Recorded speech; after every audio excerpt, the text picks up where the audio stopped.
समाज हरू देऊ नका जरांगे पाटील. जरांगे पाटलांचं असं म्हणणं आहे की आपण अतिशय निर्णायक वळणावर हा लढा आणलेला आहे आणि या राजकारणापायी किंवा या विधानसभेच्या निवडणुकीपायी समाजाची हार होता कामा नये अशा प्रकारचं आवाहन जरांगे पाटलांनी केलेलं आहे. काल अंतरवाली सराटीमध्ये इच्छुक उमेदवारांच्या मुलाखती त्यांनी घेतल्या.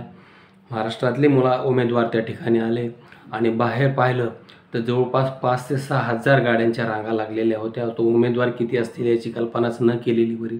एका मतदारसंघातून त्या ठिकाणी 50-50, 40-40, 25-25, 15-15 लोक इच्छुक आहेत.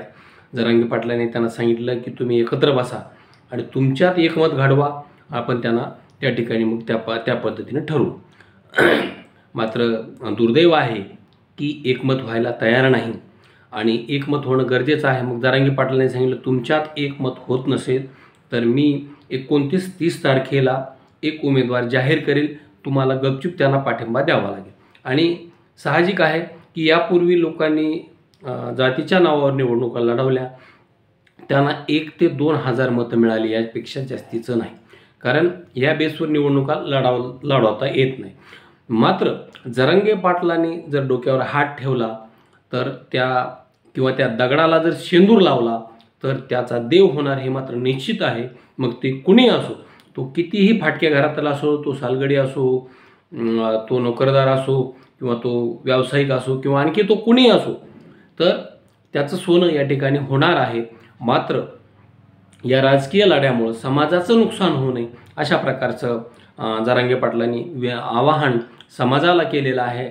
आणि जे इच्छुक लोक आहेत त्यांनी सुद्धा हा मुद्दा गांभीर्यानं घेतला पाहिजे की समाज पाठीशी आहे, परंतु फक्त निवडणुकीपायी. कारण आपलं खरं वाटोळं राजकारणानं झालेलं आहे. आपण एखाद्या गावातली ग्रामपंचायत लावली किंवा निवडणूक लागली ग्रामपंचायतीची किंवा एखाद्या सेवा सहकारी सोसायटीची निवडणूक लागली की आपण त्याला धर्मयुद्ध समजतो. आपल्याच भावकीत 2 गट असतात, प्रचंड अशा प्रकारचं, काय त्याला कापून टाकावं का मारून टाकावं इतका प्रकारचं असतं. अगदी तो कोणाला बोलला तर ज्याला बोलला त्याच्याकडे संशयाच्या नजरेनं पाहिलं जातं. अक्षरशः लोक पैसे नसले तरी 10 रुपये शेकड्यानं पैसे काढतात. एवढंच नाही तर 1-2 एकर विकण्याची तयारी त्या ठिकाणी आहे. म्हणजे इतकं वाटोळं समाजाचं राजकारणानं झालेलं आहे. मात्र आपण त्यातून बाहेर पडायला तयार नाही. कारण ठीक आहे ना, म्हणजे प्रतिनिधी असले पाहिजे, प्रतिनिधित्व केलंही पाहिजे समाजानं, यात दुमत असण्याचं कारण नाही.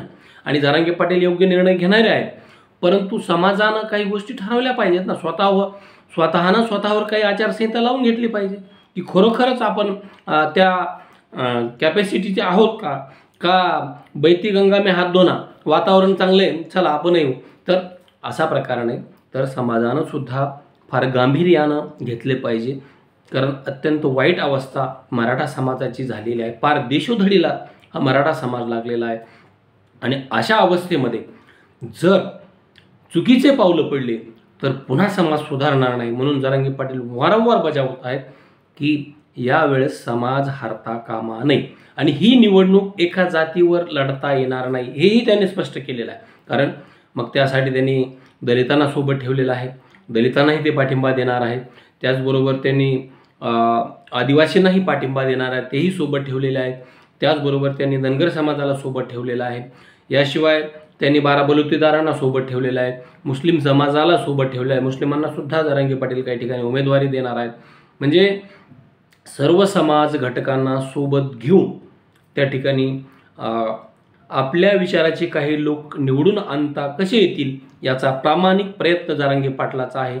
आणि हे हौशानौशाने समजून घेतलं पाहिजे की आपल्यामुळं या गोष्टीला बाधा येता कामा नये.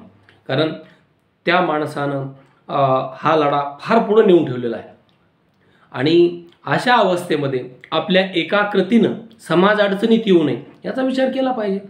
काल अंतरवाली सराटीमध्ये पाहिलं आपण, म्हणजे इतकी प्रचंड गर्दी होती की कल्पना करता येणार नाही. कुठल्याही राजकीय पक्षाला, काही राजकीय पक्षाचे कार्यालय ओस पडले त्यांना बळच म्हणावं लागतं की तुम्ही उभा राहा म्हणून. तिकडून फोन करतात की नाही तू निवडणूक लढव, आपल्याला ती जागा लढवणं गरजेचं आहे. म्हणजे अशा त्या ठिकाणी. आणि इकडं एका बाजूला युती आहे, दुसऱ्या बाजूला आघाडी आहे आणि त्यांचे प्रमुख 3-3 पक्ष आहेत. पुन्हा आणखी सहयोगी दुसरे छोटे मोठे पक्ष त्याच्यात भरपूर आहेत. पण म्हणजे हे 3 पक्ष एकत्र झालेले, इकडे 3 पक्ष एकत्र झालेले आहेत आणि पुन्हा तिसरी आघाडी आहे, आता चौथी पण झाली ती तिसरी आघाडी संभाजीराजे, राजू शेट्टी, बच्चू कडू यांची तिसरी, तर चौथी आघाडी आनंदराज आंबेडकर आणि प्रकाश अण्णा शेंडगे यांनी चौथी आघाडीसुद्धा केलेली आहे. आता 5वी होईल, परंतु इथं समाज हरता कामा नये हे जरांगे पाटील वारंवार सांगत आहेत. म्हणून सर्वांचं या ठिकाणी योगदान महत्त्वाचं आहे. समाज जागृत झालेला आहे, जागा झालेला आहे आणि जरांगे पाटील योग्य निर्णय घेणारच आहेत. किती उभा करायचे आणि किती पाडायचे आणि ते निर्णय घेणार आहेत आणि समाजसुद्धा त्यांच्या मोठ्या पाठीशी मोठ्या प्रमाणात आहे. परंतु जे इच्छुक उमेदवार आहेत त्यांनी मात्र विचार केला पाहिजे की आपल्या कृतीमुळं काही चुकतंय का. म्हणजे सगळ्याच नाही, काही चांगलेही उमेदवार आहेत किंवा काही दिलेही पाहिजेत, यातही दुमत असण्याचं कारण नाही. मात्र राजकारणापायी समाजाचं नुकसान होऊ नये, कारण यापूर्वी तेच झालेलं आहे. खरं नुकसान मराठाचं राजकारणापायी झालेलं आहे आणि मराठा समाजाच्या विरोधात अनेक जाती या ठिकाणी उभा करण्याचं काम हे सरकार किंवा काय विरोधी पक्ष असेल यांच्याकडून झालेलं आहे. आणि जरांगे पाटलांना सुद्धा आता प्रचंड अशा टीकेचा सामना करावा लागू शकतो, कारण त्यांच्यावर आरोप केले जाऊ शकतात. तर कितीही आरोप होऊ द्या, तो योद्धा डगमगणारा नाही आणि आपल्याला माहिती आहे तो माणूस किती प्रामाणिक आहे. त्यामुळे असले कितीही वारे येऊ द्या जाऊ द्या, असल्या कुठल्याही भूलथापांना बळी पडू नका, कारण अनेक वर्षानंतर अशा प्रकारचं नेतृत्व आपल्याला लाभलेलं आहे आणि या नेतृत्वाखाली आपल्याला समाजाचा विकास करून आणायचा आहे आणि सर्व जाती धर्मांना न्याय देण्याचा प्रयत्न करायचा आहे. म्हणून जरांगे पाटलाचं मत आहे की समाज हरला नाही पाहिजे.